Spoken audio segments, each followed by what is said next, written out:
It's really kind of amazing that we're here. We live in a world, and I don't really know what to say. I would never dread talking about the St. Louis Cardinals. The St. Louis Cardinals have been my favorite team since I've known anything about anything. But we are in a state of Cardinals baseball that I didn't see coming between last year and this year. As we sit here and talk today on Thursday, May 2nd, the St. Louis Cardinals are 14 and 17. They are 5.5 games out of the NL Central lead. They have a negative 30 run differential, which means they've been outscored by 30 runs essentially. And their record, according to Pythagorean's theory or whatever they call this, their expected record is 12 and 9. So really, they should be in last place behind the Pittsburgh Pirates, and they're just barely out of last place with the Pittsburgh Pirates being 14 and 18. And when I watched the St. Louis Cardinals, I was watching them yesterday play the Tigers. I just see not a ton of life. I see moments. I see moments from Mason Wynn, and Mason Wynn has a cannon of an arm, and he's going to be an exciting player for a long time. But or at least I hope so. At least I hope so with Mason Wynn, because the Cardinals almost have me prospect scared. Like, oh, how is the Wynn thing gonna not work out? Because now Jordan Walker has been sent down, and when you do one thing well, and Jordan Walker's defense is getting better, Jordan Walker's not known as a speed guy. I think part of the reason Mason Wynn is succeeding is because he can do multiple things well. Jordan Walker's game is predicated on his offense. And when you're not hitting the ball, it's hard for a major league team that's struggling like the Cardinals are, where the manager's fighting for his job. He's on the hot seat, the general manager. I don't really remember a time when the St. Louis Cardinals faithful booed the GM, or I guess the president of baseball operations, so openly, and booed the team so openly as they do when John Mozeliak makes a public appearance, at the stadium and has to give a speech or something. I don't know. It's wild. These are not times that us St. Louis Cardinals fans are used to, and it really feels like things have shifted in the organization. Hopefully they're shifting back, but it really feels like there's a lack of development. There's time and time again. I know the Victor Scott thing was out of desperation. Dylan Carlson is hurt, and hopefully Dylan Carlson is headed back with the club very soon. That would be a much needed shot in the arm. I never thought I would say those words, that Dylan Carlson would be a much needed shot in the arm, but I think he will be. I think his presence is missed right now, even as a depth piece in the outfield. But it's just, I don't know what to say about it. Sometimes things just don't work out. And like I said on the last episode of the podcast, I think all Cardinals fans should give it till at least Memorial Day, the end of May. I think is a good barometer. Where's the team at? Do they look competitive? Do they not? It's the same old with the St. Louis Cardinals. I hate to say it. It's just aside from a glimpse here or there from Mason Wynn, or a glimpse here or there, Alec Burleson is hitting okay. Paul Goldschmidt still not hitting well. Nolan Arenado a little bit better. But when you take a look at this offense, and if you would have told me two things. One, if you would have told me, hey, the starting pitching is actually pretty decent, I would have said, well, maybe the Cardinals are fighting for first place. Maybe that's happening. But if you would have told me that the St. Louis Cardinals were last in home runs in all of Major League Baseball, behind the White Sox, behind Miami, behind Pittsburgh, last in home runs in all of baseball. They are 27th in Major League Baseball in slugging percentage. That's right, 27th in Major League Baseball in slugging percentage. They're 26th in batting average. They're 25th in on base percentage. They are 27th in WRC plus. And that puts their wins above replacement at 25th in all of baseball. That is a terrible offense. That's bad. That is as bad could be. That's worst case scenario. And to be fair to Ollie Marmol, I don't know what you do if players like Paul Goldschmidt, players like Jordan Walker, who has to be sent down. I don't know what you do if the offense, if you cannot score runs, because that's what this team was built on. And it's quite frankly astounding and amazing that the Cardinals have won as many games as they have, because it's not like the starting pitching is elite either. Because I'm going to read you some starting pitching numbers. Cardinals are 21st in starting pitching ERA. They are number 26 in strikeouts per game. And wins above replacement wise, the Cardinals are 24th in all of baseball amongst starting pitching. So it's not like the starting pitching has been fantastic either. It's been better than last year. They've been getting innings, which some of the quality of those innings is put into question.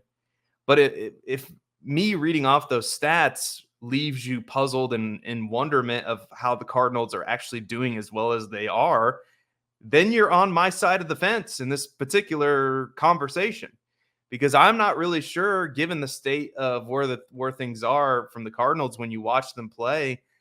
It's kind of amazing they are where they are. It's kind of amazing that they've been as successful as they have been. They're 14 and 17. They had a real chance over this road trip where they took 2 out of 3 from Arizona. They took 2 out of 3 from the Mets, and they lost 2 out of 3 to the Tigers, and it was, closer to 500 on the road trip. And now hopefully they can bounce back. They're going to be at home against the White Sox, and the White Sox, as we all know, are the joke of Major League Baseball. So hopefully they can make some hay there. But if I told you, man, the Cardinals offense is going to be horrible. They're going to be last in home runs. They're going to be among the league's worst in WRC plus and slugging percentage. If Paul Goldschmidt's not going to hit, or at least not yet, Arenado's going to be okay, but he's not really hitting the ball like we know Nolan Arenado can hit the ball. I guess the positive side of this is there's nowhere to go but up for the offense. And I think the pitching's not going to be horrible, but it's not going to be great either. The bullpen has been really good. That's been the bright spot of the Cardinals. The bullpen's been solid for the most part. I know Jojo Romero gave up some runs late in the ball game on Wednesday, but that's going to happen. Those things happen. And I think the combination of Jojo Romero, Kittredge, and Gallegos at the end of the bullpen, at the end of in the later innings with Helsley at the end, is a pretty good combination. I think the Cardinals can hang their hat on that, because they're going to have to. They're going to have to win some of these closer games, and it's just going to be where the Cardinals are. But the state of the Cardinals offense, I'm just wondering. And again, we have to give it through May, right? I think at the end of May is a good barometer, as I've said before. But sometimes things just don't work out. And I hope I'm wrong here, but sometimes things just don't work out. Things on paper that look like they should work just don't work for whatever reason, for whatever unforeseen circumstance comes up. Paul Goldschmidt he won the MVP. Him with Nolan Arenado should have been a lot better than it was.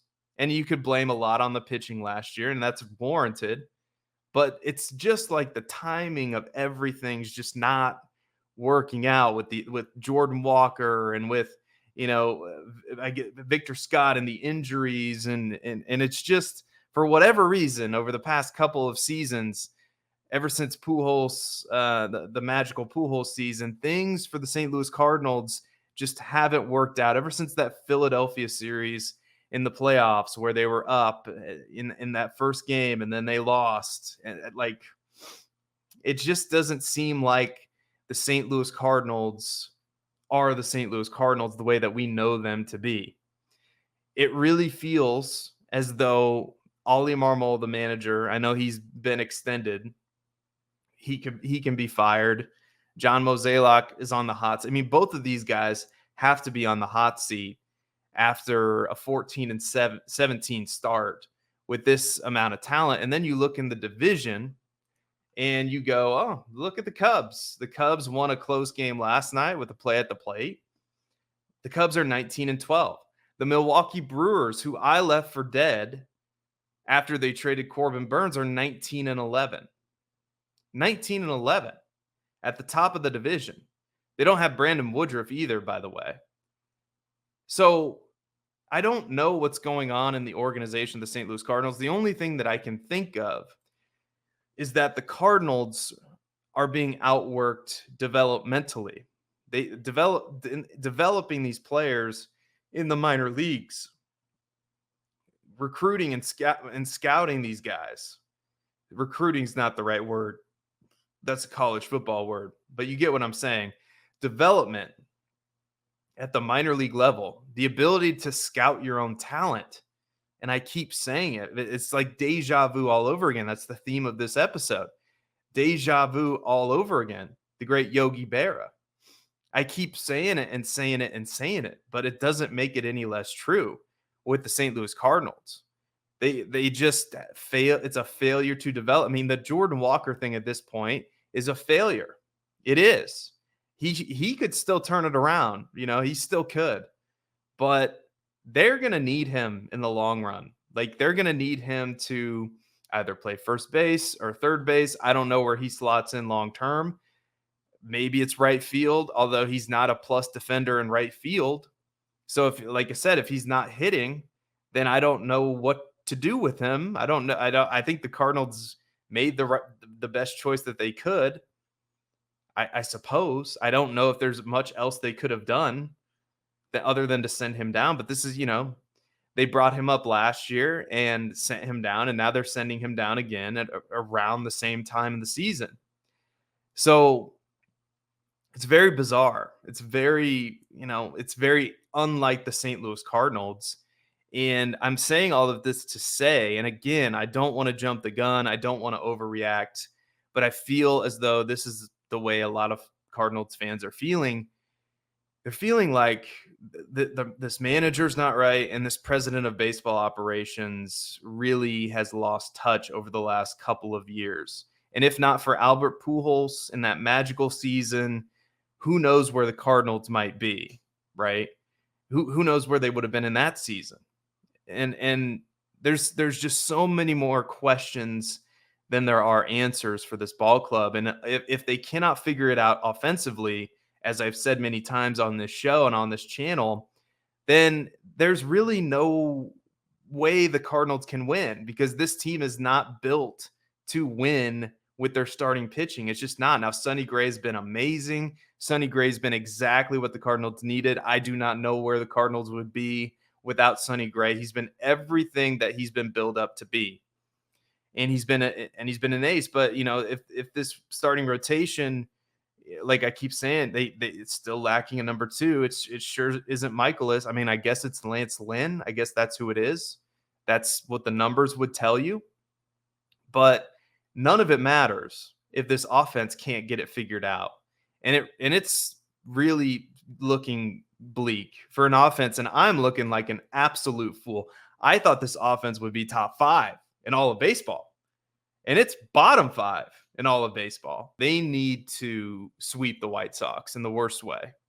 And the White Sox, thankfully, are very sweepable. They need to take 2 out of 3 from the Mets. And if they go 5-1, and then they go to Milwaukee for a 4-game series with the Brewers. And if they do well there, all of a sudden, the Cardinals are in the middle of the division, in the pack. They've made up some ground on Milwaukee, who's currently leading the division. And then they go to Los Angeles. It's kind of a weird road trip. They go to Milwaukee, and then they go to play the Angels, and then they're back home for a long homestand against the Red Sox, against the Orioles, and then the first time that they play the Cubs. So this next stretch of games against the White Sox, the Mets at home, big opportunity to make some ground up in the division when they head to Milwaukee right after that. Big opportunity to play the worst team in all of baseball in the White Sox, and another opportunity to at home against a Mets team that you already took 2 out of 3 from. and then a 4-game series against the leader in the division. So these next 10 games are going to be super important. All the games are obviously important, but you really need to do well in these next 10 games, and then we'll see where we're at. And I'll continue to be here as perhaps your therapy session to sort of deal with whatever it is that the Cardinals baseball is these days. But the good news is they're not out of it yet, and it could be a lot worse just given the offensive statistics, given the state of the starting pitching rotation. I think that without the Sonny Grays of the world, the Lance Lynn's of the world, the Cardinals would be in a much worse state. I mean, I don't even know. And they honestly, according to just the run differential, their record should be a lot worse than it is. But again, if this offense does not pick it up, it's like the theme of the show. It's deja vu all over again. I feel like I'm watching the same game over and over and over again, where the Cardinals just aren't scoring runs, and the fact that they're last, absolutely dead last in home runs in Major League Baseball is inexcusable to me. And we'll see. This is a big series coming up, but I want to know what you think in the comments. If the Cardinals, they in the worst way possible, they need the offense to start picking it up, because in total runs scored, like, I'm counting here, 2 teams that have scored more or less runs than the St. Louis Cardinals.